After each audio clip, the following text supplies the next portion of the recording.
Hello, everyone out there in need to eat gluten-free, dairy-free, grain-free, high frequency nutrition. This is a little bitty segment that hopefully will help you all. Um, Eating organic is a form of self-respect, self-love, self-care. Do it. Makes your food better already from the first choice you make. Um, Gluten and grain-free, corn-free grains that or substances that I'm gonna cover that you can use in baking or cooking. Like if you're gonna have something with a little flour or gravy on it. I use amaranth, arrowroot, coconut flour is my number one choice. I do like almond flour, and if I can find a non-glutinous rice flour. Some rice has gluten, be warned. Potato flour and potato starch, I use those. Tapioca flour and tapioca starch. So when I'm looking at foods for what they do, like my yogurt, or I'm looking for it to be tapioca or potato starch thickened. I'm not looking for cornstarch. If I see the word cornstarch, I just like, drop it, go away. So that's not something that I would choose to eat, consume, or have in my home. So, vegetable selections that you can go through because they are not, vegetables are not considered gluten. However, the FDA, as many of you know from some of my prior lectures, has classified corn as a vegetable. But corn is not a vegetable, it is a grain. Ask any farmer in Kansas what corn is, and they'll tell you it's a grain. It's stored in a granary. I'm watching one a couple thousand feet away from me. They're storing corn, grain, in the granary. All right? So don't let them kid you. It's not a vegetable.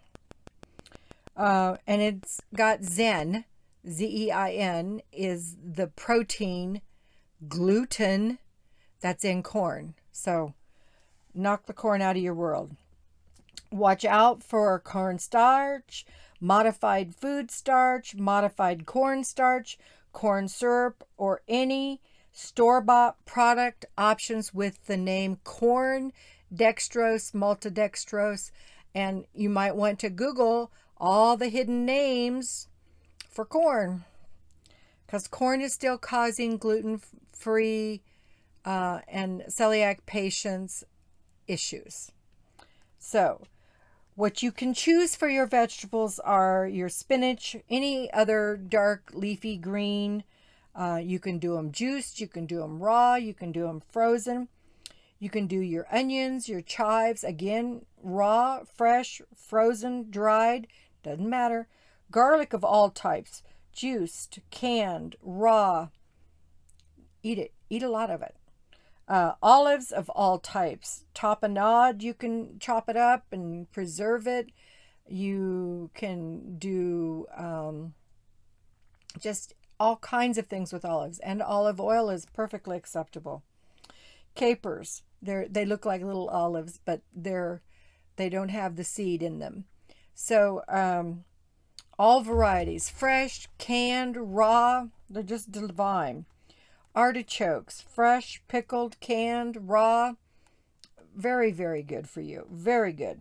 Cabbage, raw, make sauerkraut out of it. Learn how to do your own sauerkraut, your pre and probiotics. I have recipes in the book. This is the book I'm talking about right here. Empowered Empath's Diet, High Frequency Nutrition. It really helps you on the spiritual path to have as few distractions as possible.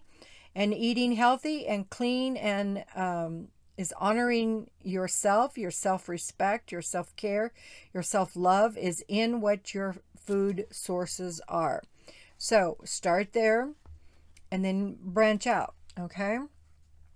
So cabbage, sauerkraut, anything that you can ferment with cabbage is wonderful for you. asparagus, raw, pickled, canned. And I would say that when you're canning and you're pickling, make your choice for vinegar, the Bragg apple cider vinegar, because distilled vinegar can have a corn source in it. So Bragg apple cider vinegar or a wine vinegar, which we know is from grapes, those are my only options for vinegars that I choose to be around. Beets, again, fresh, raw, canned, juice, baked into chips, pickled, canned, wonderful. Anything you do with a beet is great because it's so colorful. So you're going to look for food that has really got a lot of color. Your dark greens, your reds, your beets. Oh, just beets. Oh, love good. Now, I do eat tomatoes and I do eat eggplant. And I eat them about any way I can get them. However, I usually only eat them in the evening when I have nothing else following them, because tomatoes for me do have a lot of acid.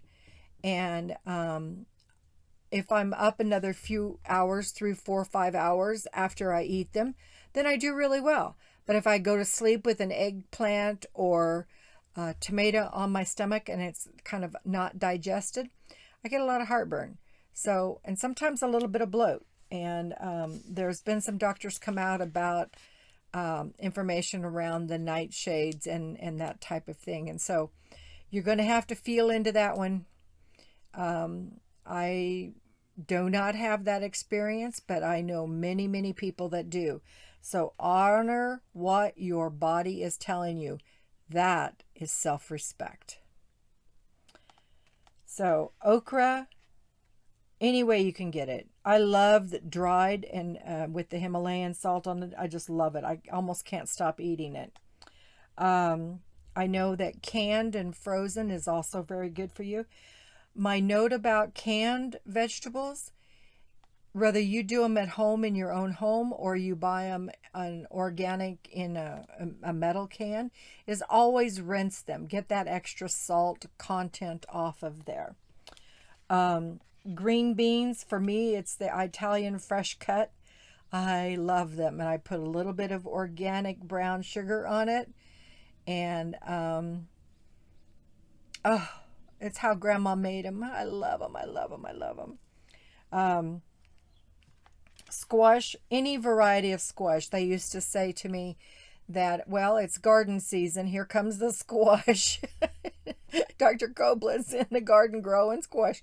I love zucchini. I love the yellow. Oh, everything. Acorn squash. Every squash you can imagine. I just love it, love it, love it.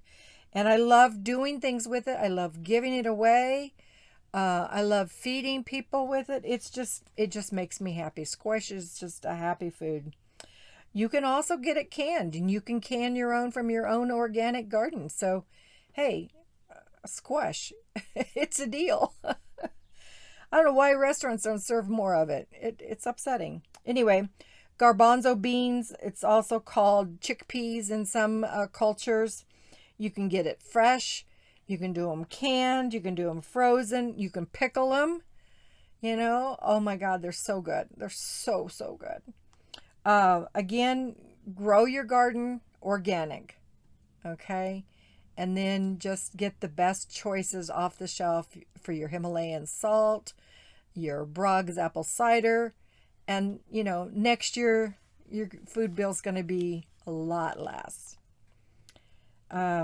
Peppers, all varieties of peppers. I love them. I have a yard next door to me that has a little, I call it a chicken wire fence. And I can just imagine the peas and the peppers and the green beans growing up that little chicken wire. I'm sick. I'm sick. I have a garden fever. So red peppers, chili peppers, jalapeno peppers, Thai, ancho, sweet peppers, the yellows, the reds. I don't really do a green bell pepper because of the indigestion that I get sometimes. But fresh, raw, can them. You can dry them and You can roast them. Oh my God. Hatch green chili. Honey, there's nothing better. There's just nothing better. And then pumpkin. Pumpkin fresh. Oh, so good. So good. Put a little bit of Himalayan salt on it and just enjoy.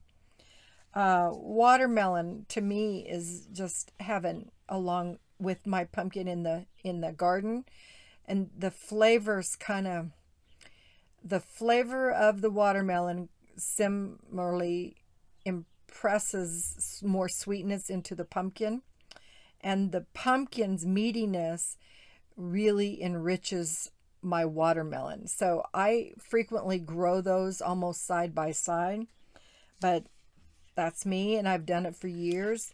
I can't remember not doing it. Even as a child, that's how I grew it. So I just love it. All right. Now, that's all about vegetables and some grains and what's acceptable in your kitchen. So clean everything else out that's not that. Just take one cabinet at a time, get rid of it. If it doesn't have the healthy ingredients, or it has preservatives, dyes, chemicals, things you can't pronounce, your corn, anything with corn, any flour, wheat, dairy, set it aside. I used to say, give it to somebody you don't like, and now I just say, it's time to let it go, however it needs to go. So with that being said, stay tuned for part 2 where we discuss protein sources. Bye-bye.